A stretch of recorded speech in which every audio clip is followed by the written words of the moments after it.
4, 3, 2, 1. I told you before to be careful where you put your legs. I was only trying to be helpful. I could help myself. What are you waiting for? Come on.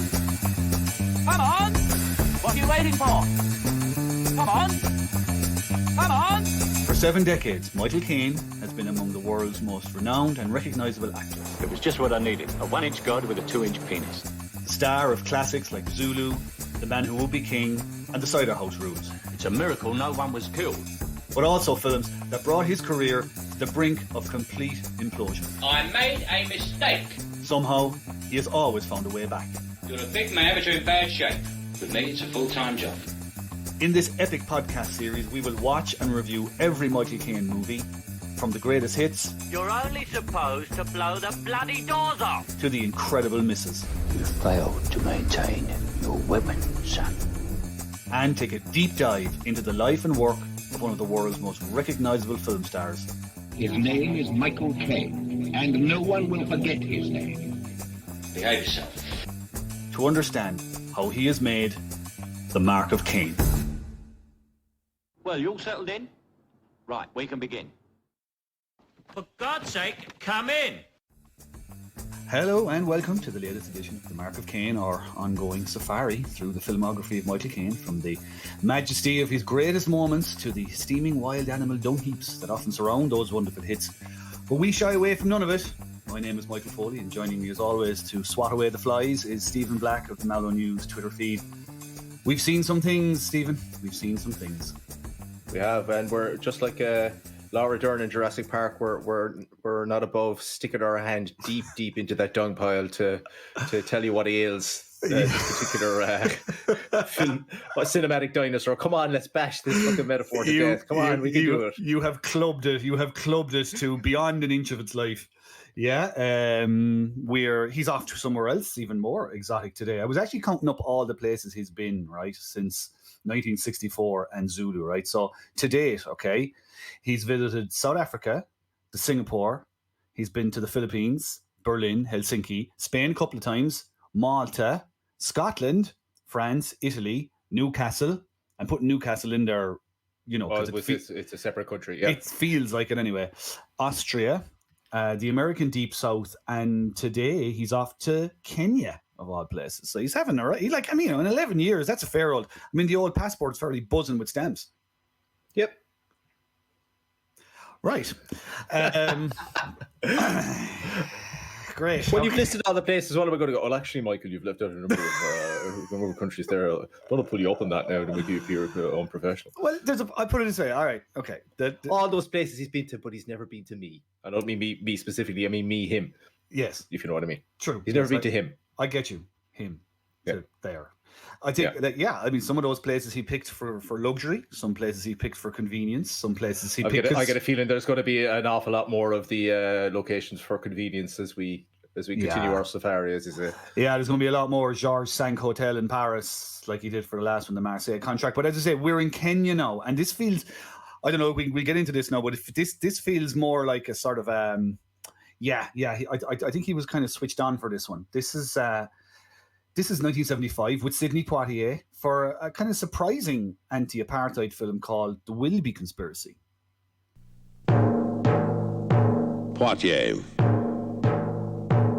Caine, together.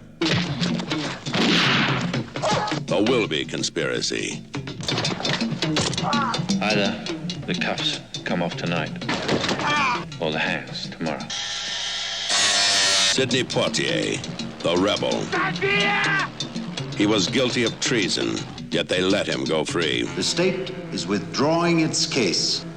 That was the start of the Wilby Conspiracy. You've no chance without him, and he's no chance without you. Michael Caine, the outsider. Almighty God! What am I doing here? He didn't want to get involved. I don't know whether to shoot you or call the police. You'd better shoot me. I'm neutral. Until they made him a part of the Wilby Conspiracy. Now, I say, well, it's surprising to me anyway, because I mean, at this stage, what are you expecting? But this is actually, it was quite good. It's perfectly fine, wasn't it? What do you think of it? Yeah, after the run of movies that we've had or reviewed over the last couple of weeks, this is particularly kind of the strange sensation of actually relaxing in my seat, going, actually, this isn't going to be too bad. Yeah. Especially the first half hour is very, very pacey. There's a good bit of humor in it. Yeah, it's great. It falls to pieces a bit in the middle and the last third of the movie. But overall, I mean, it's in no way a cult classic that we'd advise everybody to track down and immediately go, oh, how could people miss this classic from the Caine canon? It's not that. But it's not like Z and Co or Play Dirty or any of these other movies. It's a genuinely not bad, okay movie, which is at this stage after the last few weeks, this is I suppose pretty much a stunning endorsement. It's a stunning endorsement is the only word. I mean, this is a movie that didn't really it ran sort of second billing in the theaters at the time, and eventually then a couple of years later was kind of shown a lot on TV, particularly in America. But like I mean, to me it was kind of the kind of one that if I came in on a Saturday night at like 2 or 3 o'clock in the morning and I flicked on the TV and it was on and I was eating my kebab, I wouldn't turn it off. Like, I'd leave it on. It's a few laughs, bizarrely, for an anti-apartheid film, a tense thriller trying to escape the clutches of the South African police, but a few laughs, bit of japery, you know. Yeah, I mean, if one thing, I think we can both agree that Biko film really needed a lot more humor. Yeah, it did. It needed a bit of lightning. Lighten up, lads. It's only apartheid. Relax. Did you actually not realise you could actually make a kind of a planes, trains and automobiles type show about anti-apartheid like Mick Caine and Sidney Poitier did in the 70s? You didn't do your homework. You didn't look at enough movies before you made this one. Clearly they didn't. No. Will I jump into the plot? Explain to people what's going on. So we'll go quite quickly through this, as quickly as we can anyway. The Wilby Conspiracy. Okay, so Sidney Poitier begins with he's freeing from prison. He plays a character called Shak Tuala. He's a black revolutionary, and his defense attorney is a girl called Rena, played by Prunella G. And she's seeing Caine's character, Jim Keogh. Of course, it's Keogh, but for all Irish listeners, it's Keogh. He's not too bothered about the case, so he's in the courtroom, but he's just there to take her to lunch. And but they end up going back to celebrate the verdict at her house. But along the way, they're stopped by the South African police, and it basically ends up with Poitier and Caine assaulting a couple of officers. So now, because it's apartheid, South Africa, they got to go on the run. So they're pursued by a guy, Major Horn, played by Nicol Williamson. He's a Secret Service guy who figures out their route to Botswana and that they're looking for a stash of uncut diamonds to help fund the Black Congress Party and its leader, Wilby Jabba. So Caine so Caine and Poitier end up at this sinkhole in the middle of nowhere where the diamonds are hidden, and they get it out with the help of a dentist called Mukherjee and his assistant Ray. So they get them out, but then Ray decides to kill Mukherjee because she wants to get out of South Africa with the diamonds. Caine fights Ray, gets the diamonds back. She ends up getting flung down the sinkhole, and Caine and Poitier escape. So in the meantime, Rena has arranged for her estranged pilot husband, Blaine, who's played by Rutger Hauer, more of him anon, to fly them out of South Africa. So there's a chase. They make it to Botswana where Wilby is waiting, but so too is Major Horn and these Secret Service goons. So they grab Wilby, who turns out was their original target all along, and they try to get away back to South Africa with their prize catch in the helicopter, but the locals pull the helicopter down, destroy it. Horn is disarmed, but he's still gloating because he's saying, I'll be safely repatriated back to South Africa, and I'll continue my pursuit of Wilby and Shaq and all the rest. At which point, the previously completely self-interested Alfie-style Caine kind of just pulls out a gun and shoots him between the eyes. And that's the end of the movie. And it's kind of like the ultimate expression that in 1975, apartheid eventually forced you to take sides, no matter how hard you try and avoid it. I think that's the kind of moral of the show. But it's a good, pacey, kind of action movie, as Stephen said there, for the first 30, 40 minutes. Then you can see what it kind of comes apart in places. You can see why it didn't really have much of a longevity. But this, I mean, has to be said, this is a movie that, there has been academic papers written about in the context of anti-apartheid movies and the depiction of apartheid in South Africa. So it was an unusual film for its time. And yeah, that's pretty much it. What do you think of our man in it? I thought he was. I thought he was good. I think again, it's another example of him upping his game because of the people that he's acting against. For sure. Yeah, Sidney Poitier, they're shooting in Kenya because of the content, the authorities wouldn't let them shoot in South Africa. Sidney Poitier is recognised everywhere they go, and Kenyon is treated like an acting god, and Caine is resolutely ignored, which he starts off thinking, this is great, but then after a couple of days realises, no, be treated like a normal person is shit. I want my preferential treatment, and I want it now.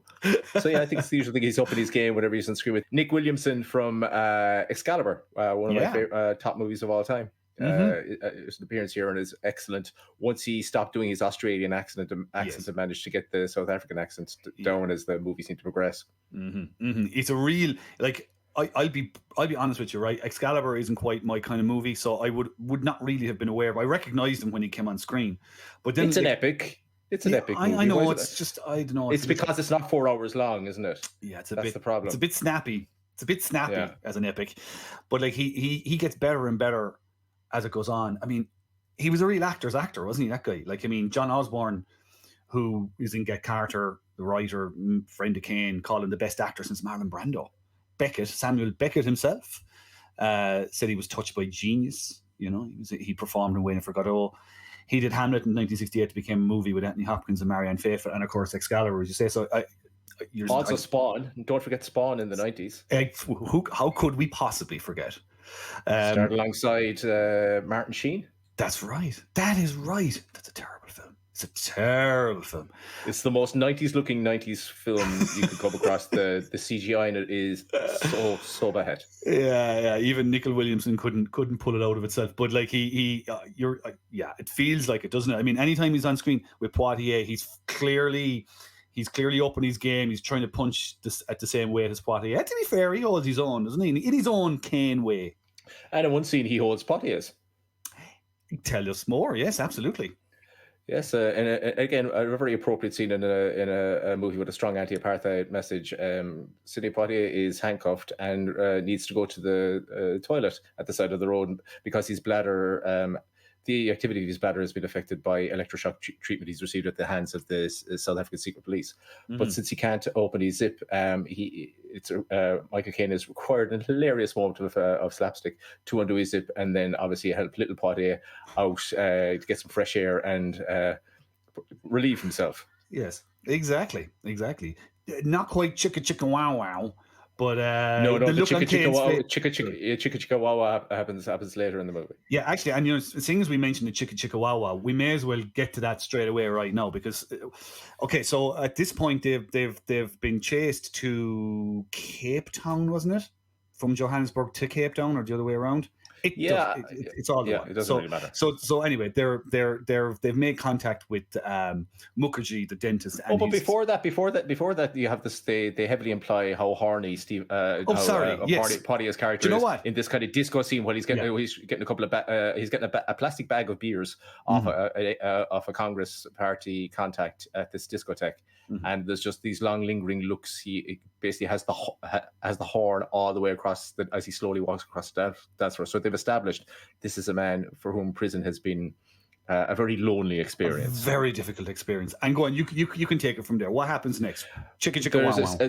The chicka wow happens between Sidney Poitier's character and Dr. Mukherjee's wife.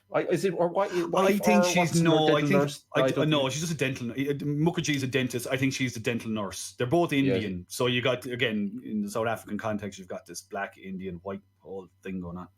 Yeah. So essentially, there's this very hot and sweaty sex scene that takes place in behind a cupboard where Poitier's character is hiding while the secret police raid the flat, and it is a bit real male fantasy, lingering looks, then resulting in a kind of what always happens in these situations. So you've just met somebody for 30 or 40 seconds, they fall, they also reciprocate your horn, and thus they have what can only be called as very quiet sex, because at the same time the secret police are looking for them within the flat and the dental office. Literally, we're talking about a shelf of files and some plywood between them and the South African secret police, and they are having what is well, look, let's put it this way. He's been in prison for 10 years. Yeah. One can only imagine that it will not take long for him to what's the word I'm looking for? Ejaculate. Okay, sorry. I was expecting something far more sort of obtuse and almost possibly artistic. No. I decided very medical. Yeah, very medical. Yeah. So could I imagine? It wouldn't take that long. B, also there might be a kind of a You would think so. Yeah, there was no all lad moment. Well, there was an all lad moment, but we didn't hear the all lad moment. Which look, I'm not complaining. It was just very weird. It was just a very weird thing to do when your life is in mortal danger. Well, maybe it's not. I don't know. Look, it's a very weird thing to have to include. Again, this movie has real tonal issues. Like it does. It doesn't know what it wants to be. It doesn't want to be a serious. Meditative look at the issues with apartheid, not only between blacks and whites, but also between white South Africans in terms of what they feel is best for the country. I mean, fuck that. I don't care. They did attempt that between the Nicol Williamson's character and the chief of police. They did try to start this debate about, this isn't my South Africa. This. I don't care. Get out. Yeah. I think to give it credit, it's the mid '70s. So in the mid '70s, it was a good conversation to be having on screen when apartheid was raging. Looking back now, it's a bit, come on, let's get to the diamonds. Yeah. But it's tonally, it's kind of funny. I think it kind of pulls it off. We'd say it's funny because it goes off in an odd direction early doors. Like it's a proper, there's parts of it are proper old school road movie humor. It's like, as I said before there, it's like apartheid playing trains and automobiles, like with, Steve Biko Martin and Johannes Gandhi. And they're on the road. There's a crash where the car is kind of upturned and the two of them come up. Like two kind of lemmings or something looking out over looking out across the savannah. Like they just kind of, it's just a comedy moment. It's played for laughs completely and utterly. And even that car crash is caused by the lads having a rake of beers while driving the car and dozed off in planes, trains, and automobile style. Yeah, exactly. Right, so like it's got that going on, and then on the flip side, you have lots of talk about torture and the realities of living in apartheid South Africa, and of course, obviously, loads and loads of racism directed in Poitier's direction. So it's got all this stuff going on. I think it kind of there's, as we said, those reasons, and there's other kind of continuity things and stuff that pull the movie back. But and the diamonds and the whole reveal at the end that this was a master plan by the secret police all along, that the diamonds were paste, and they never bothered to have a look at that in the intervening years. Right, it was just stretched credulity a little bit. The bit where they hide the car by the village people uplifting or lifting up the hut and putting it over the car, I thought was pretty good. Who knew? Who knew the village people were so kind of resourceful, really? Who knew they could lift up the YMCA and put it over a car? Exactly. Is that what you were looking for? Something like that? Yeah. Thank you. Caine is bigging it up now when he's playing opposite Poitier. Of course, the director, going back again to your point, is Ralph Nelson, who directed various Oscar-winning films, including Lilies of the Field, who Poitier won a Best Actor award for that, an Oscar. Actually, here's a bit of useless information, right? You remember all those years ago, Too Late to Hero? Yes. Caine in the Jungle with Cliff Robertson. And you remember that Cliff Robertson won an Oscar? Yes. And he couldn't go to the thing because he was filming in the Philippines. Well, who directed that movie? The movie was Charlie. The movie was directed by Ralph Nelson, the same director as the Wilby Conspiracy. Holy God. So there you go. Circles within circles. But it's pure. Oh, by the way, did you notice, again, a lot of groin-related violence? No, is this something in your personal life that maybe is dwelling in your mind a little bit? No. You remember from the Black Windmill episode that the villain in that gets basically shot in the bars, right in the balls. Yes. Yeah, right in there, right. And that's the end of him. Well, in this one, they're chased by secret police at one stage, and they escape by basically using a cudgel and hitting the guy in the groin. Then Rutger Hauer's character, the pilot, is kind of being a bit he's kind of gone, I'm not going to help you guys at all. And Caine, who, by the way, what is he again? He's an architect or something, isn't he? Or an engineer? An engineer, yeah. Suddenly becomes like a crack shot and fires a fairly volatile machine gun in between, like at Hauer. Bullets hit him in between the legs again. The line, of course, being, you want to make your next statement in soprano. They had a few lines like that, actually, that they got the most out of as well. But I just struck me, there was a reference, Mukherjee refers to Che Guevara's foreskin. That's right. Don't ask me what that was about, but yes, you're right, I remember that. So there was a lot of... It was like a holy relic, is it? Yeah. I don't know. Stunt Caine, when I think of it now, Stunt Caine, guy, completely black hair. Not at all look like him. Not at all. But yeah. Anything else you want to get through? Like, I mean, in terms of the movie itself. The sinkhole bit, we talked about the sinkhole where Caine has his Charlie Croker moment where he's, because of his engineering background, he's able to come up with the best approach for descending it. Goes on about how it's insecure and they have to be quite careful. And then once he gets to the sinkhole, it proceeds to stomp all around the place looking for the fucking diamonds. That's right. That bit you mentioned where Ray goes on about the Indian plight within South Africa, and then 10 seconds later just pulls a gun and shoots Mukherjee because she just wants the money. It was kind of, what else do we have? There's a lot of kinks in this movie a lot of kinks like that. What's the fucking story with the magic toe of death technique that the Secret Service guy employs on McCain in this? The two lads break into the Rutger Hauer's flat where he's there with Rena in the bath, and they threaten him and cajole him. And King leaves. As he's leaving the room, one of the secret police hangs in the door frame and kicks Caine square at the top of his back. He lands on a glass table without breaking it, and then tells him, "You're paralyzed. You can't move." Mm-hmm. And then after they, threaten him further, he then puts his foot in his back, gives him a couple of taps. Kill Bills him, and then your man's Caine's back. What the fuck was the point of that? Who decided this has any relevance to the fucking movie? There's loads of stuff like that in this, and it's the stuff that pulls this movie down from being really, really good to being just, what are you at? But look, it's just part of the action. It's whatever. Your man finds a kind of a soft spot in the spine and paralyzes him with a little, as you say, the toe of death. Yeah. But like Rena, when she's where they're trying to escape from the border police, where they're trying to get to the and they decide what was the best distraction technique? Get Rena to strip down to her bra and knickers so that the lads are overcome with I imagine confusion and lust. Yes, so that they don't notice that the two lads are in the back of the Jeep and they're able to surprise them and the most these border guards have two lads seen, actually and they managed to overpower them. The most these border guards have seen in all the time on their stint is like a few rutting wildebeest. So the sight of white Anglo-Saxon Protestant skin in a Jeep careering across the savannah, it's the stuff of fantasy. What else are they going to do? They're going to tear after her and let the boys off. It's grand. It'll be fine. Loads of stuff like this that make absolutely no sense. Like the final chase at the end when they're chased by these. Do you count how many times Poitier manages to overpower people by just walking slowly towards them?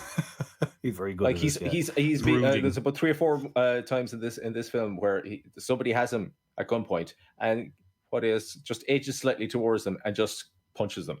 Yes. At the end when the South Africa, like, first of all, after a helicopter and several aircraft make an illegal incursion into Botswana airspace, the helicopter lands in the village and it's all about set to some troops as well and a couple of lorries as well come in. Get a helicopter in and they're about to fly off. Again, Poitier just walks towards a guy and just punches him, and then all the villagers decide to hang off. And Horn goes to shoot them, and the pilot goes, "No, you'll tip us over."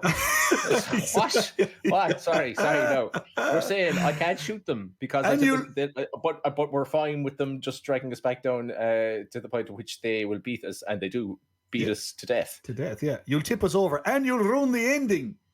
Yeah. It's it's like that. We're just, it gets to that point where it just drags on a little bit too long at the end. One of I mentioned Rutger Hauer at the top. This is his first. It's actually his first English-speaking role. Yes. And he just, he's not bad. He's fine, but it just struck me really strongly. He looks so like Matt Damon in Behind the Candelabra, that Liberace. Yeah. Just waiting for Michael Douglas to arrive. Whisk him off to Vegas. No, very, very handsome young man, Rutger Hauer. Yeah, we will certainly be putting a picture up of Rutger from this movie. He's strikingly Aryan looking, isn't he? Yeah, very much so. Yeah, heavy duty. We're not going to get into the academic side of things, but if people are interested in going and reading about the Wilby Conspiracy in a more academic form, you'll find, there's 2 papers I found anyway: Screening Saints and Sinners, the construction of filmic and video images of black and white South Africans in Western popular culture during the late apartheid era, written by Vivian Bickford Smith from November 2001, and the other one is, I'm looking through my notes frantically. Oh, yes. The Wilby Conspiracy, Action for the Sake of Politics. And this was written by Mary Kay Gamble-Orlandi. This is actually in May 1979. It was... I can hear the listeners just switch off. Just switching. No, well, they're switching off to go find these things. They're fascinating. But look, the fundamental thing of it all is like, look, these aren't movies that... It wasn't a very common thing to do to make a movie like this. And just say on the ending, once, Michael Caine has...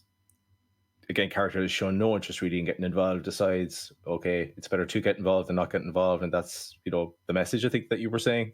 Mm-hmm. You can't stand on the sidelines of something like this. You have to participate. I think that's what it is anyway. Yeah. Or don't go driving around in a Jeep in your underwear, otherwise you get sunburnt. Exactly. Or be subject to the unwanted attention of horny border police. Mm-hmm. The final line of the movie is him going, I think I need a lawyer, which isn't exactly Casablanca really, is it? No. It's not. We should probably draw the parallels between this and The Defiant Ones, which is another Poitier movie where he's on the run, handcuffed to Tony Curtis, I think. I think you're right, Just thinking, again, if this is some sort of bizarre sexual fetish that Sidney Poitier has, it's, in terms of, for me, it's just to be handcuffed in the proximity of another male actor. It's the one thing that can get me off. I don't know. I know. It wouldn't be exactly. I wouldn't see it. It's very specific, and also you wouldn't really find yourself being fulfilled that often. It's like once every 20 years. I think Poitier is an actor of great principle at this period in his career. I think everything was done with a very strong. Read it in this. So, a lawyer. Do you think? Is there? Do you think she moves back to South Africa and marries a Paralympian? Rena, yeah, or maybe has a daughter who marries a Paralympian and also called Rena. And oh my goodness gracious, McCain will probably turn up in a movie on that. I mean, he's still making them. I mean, we're chatting about the Wilby Conspiracy, and there are still more McCain films coming out. It's amazing. Can I just ask him to just stop? Just give us a chance. We're barely hanging on here. What I saw recently of him just with Aubrey Plaza, and he's just spending most of the scenes from the trailer him in bed. It's literally they're just rolling him onto set. Getting him to read and say the lines are going to be sellotaped onto the front of the camera, or sorry, beside the camera. It's just get him closer. Yes. Well, I think this. I'm an old person, but I have a lot to teach you. I may be grumpy, but my grumpiness hides a soft center like some sort of Quality Street chocolate. I think in terms of the Wilby Conspiracy, I think we are now in classic mid-70s Caine. He looks like settled mid-70s Caine to me. Solid suit, the hair is crimped. He's well bedded in as a man in his 40s. Bit of safari chic, all right, in the middle. He has a nice little bit of gear. The comic timing's there a little bit. Lots of slow talking, pointing, shouting. It's all there. Yeah. It's all there, really, isn't it? All there, plus being interested in acting. Yes, yeah. He sees the value in this one. Yeah, it's kind of original odd couple stuff here. Caine is good. Anything else? Anywhere else you want to go before we get to the old marks for Caine? Would you see this, Michael, as being Caine paying penance for going to South Africa to film Zulu at the start of his career? Well, yeah, maybe a little bit, yeah. But I mean, it's there's definitely parallels, isn't there? I mean, he went to South Africa at that time, saw how some of the black labourers were treated by their African masters, as it were, and vowed never to go back to South Africa to make a movie again. So yeah, maybe there was something in the back of his head going, this is an opportunity to, poke one in the eye of the apartheid regime in South Africa. Yeah, I could give him the benefit of the doubt on that one. Absolutely, yeah, absolutely. So two things, Saeed Jaffrey, who plays Mukherjee the dentist, just of Gandhi fame and of My Beautiful Laundrette.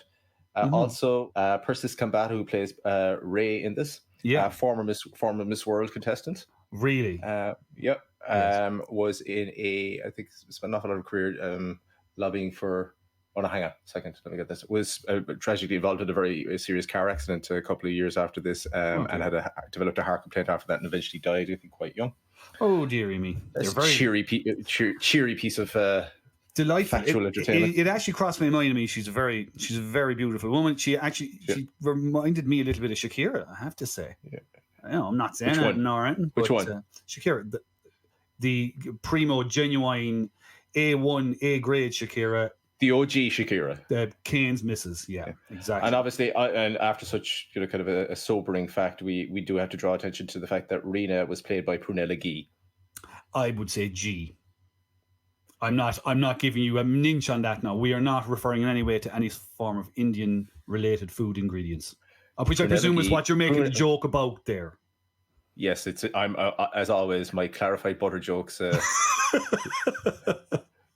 don't go over your head. Hit the spot. Hit the sweet spot with the Prunella Gee. Right. What are you giving the great man for this one? I would give him 6 marks out of Caine. 6 marks out of Caine. Normally, I give this 5 marks out of Caine, but I'm giving it an extra 1 because he's upping his game against Sidney Poitier and Nicol Williamson, and also for the social conscience that he's showing by taking the role. That's very kind of me, I guess. It's very. Maybe I'm the real hero. Maybe I'm the real hero here. Maybe you. Well, you know you are to me. Maybe always. I was the real hero all along. I think even to McCain, if he knew we were doing this, I think he would think that you were also the real hero to watch all of his movies all over again. I think if somebody kind of rolled him in a kind of a trolley and put it in front of a laptop and just maybe. I think he did. I think there must have been part of him taking on this role as a sort of a social statement. Good on him. And I would agree. Yeah, 6. I would go. Yeah, I'd be heading even towards the 7, but I go with 6. Sounds pretty good to me. We're kind of in the middle of kind of, again, it's place holding Caine, isn't it? We're kind of going through a bunch of movies here now that are sort of some of them are terrible. At least this one. This is what I hope to get the odd time at least from this whole project was you'd stumble onto a movie that you've never heard of before. That was actually, maybe even better than just good. But at this stage so far, I'm just glad to have found one that I'd never heard of before, that I didn't come away from going, I don't ever want to see that again. Yeah, no, for me, it's the same. For me, it would have been Billion Dollar Brain. Another thing I'd stumble across late at night and I would sit down and watch. And similarly with this one. Yeah. Yeah, so let's see what's next. I mean, who knows? So we're going to leave Caine and Kenya on a decent high, quite pleased and quite happy with that outcome. Now, next up... Box office failure, but yeah. Complete box office failure. Didn't, as I said at the top, wasn't top billing in any of the theatres. Get decent enough reviews. Pauline Kael gave it a good review. Yeah, it was kind of reasonably well received, but it just didn't really... When it didn't get the big release, it didn't really make landfall with the public. And look, it's completely disappeared. We don't see it anywhere anymore, really. I've never even heard of the bloody thing. Anyway, here's another one I'd never heard of before. This one next up is The Romantic Englishwoman. Where were you? I was in the bar. I've been calling for half an hour. I fell asleep in the bar. Elizabeth? I'm coming home, Lewis. Tomorrow. Oh, God. Yeah, I know. I know nothing about this apart from the fact that Glenda Jackson is in it. Caine reckons that he was never so miscast in a role, and also Glenda Jackson, according to Caine, spent a lot of time walking around the set in the nude, which completely freaked our man out. He just didn't know what was going on. So we'll go and have an old go at that. Indeed. So we will. Yes, look at it. We will look at it. Certainly, that's we will. Part and parcel. We will stream it, download it, look at it, pass judgment on it. Yes, and come back and tell you all about it. And look, if you want to go and find it, it's out there. I'm sure I haven't even gone to look at it. I'm thinking it's out there online. I have no idea. I presume it is. At the very least, there'll be a trailer that'll give you a sense of it. And if you don't find the thing, no worries. We're going to walk you all the way through The Romantic Englishwoman. Yeah, that's where we're at. Yeah, I was kind of hoping it was a Margaret Thatcher biopic, but it's not. The Romantic Englishwoman. A little bit early for Maggie. Well, maybe it was something that happened to her in her youth that that turned her the way that she would become in later life. Maybe she was quite the English Rose when she was a young girl, but perhaps some swaying broke her heart. Probably a trade union member, and wrecked her for love for the rest of her life. Could have been. Do you know what? Again, it's a bit like we've done this a couple of times now on these shows. We're coming up with better ideas for these movie titles than they actually are in reality. Young Thatcher. Netflix, pay me money. Okay, Stephen, thank you very much. Maggie. I must away to Spain to join the Communist Party because, again, I don't know whether or not the Spanish Civil War is still going on at this time. Probably not, because that was in the 30s. Oh my God, he's going to be on about this all the way through the next episode as well, isn't he? You know what they say, Maggie? If there's Thatcher on the roof, there's Thatcher on the garden. God Almighty! I don't even know why I'm asking you this, but can you tell the people where they can contact us if they're interested in learning more? If you're interested in learning more, you can follow us at Michael Caine 2 on Twitter. As always, like and subscribe on the usual platforms. If you have any questions, we rarely get them. It's usually you made an offer, balls of this. Yeah, we get a lot of that. Yeah. Clarifications, although those really aren't the questions that we want to get. But yeah, anything at all, just up on Twitter, and we'll see you again next time. All right, listen, go find the Wilby Conspiracy. I could definitely recommend to go and have a look for the Wilby Conspiracy. Again, why would you listen to this before watching it? You fucking maniac! You should watch it before you listen to it, so you can participate passively. We're just naturally much like the women in this movie. The lads are here for the chat. It's like eavesdropping on a good pub conversation. That's what they're here for. You know? The booze, basically. We're going to go and find the romantic English woman. After which I would get a feeling we're going to need booze, but we're going to find out anyway. Okay, see you next time. Bye. That's it for this week's episode. Thanks for listening. Make sure to like and subscribe.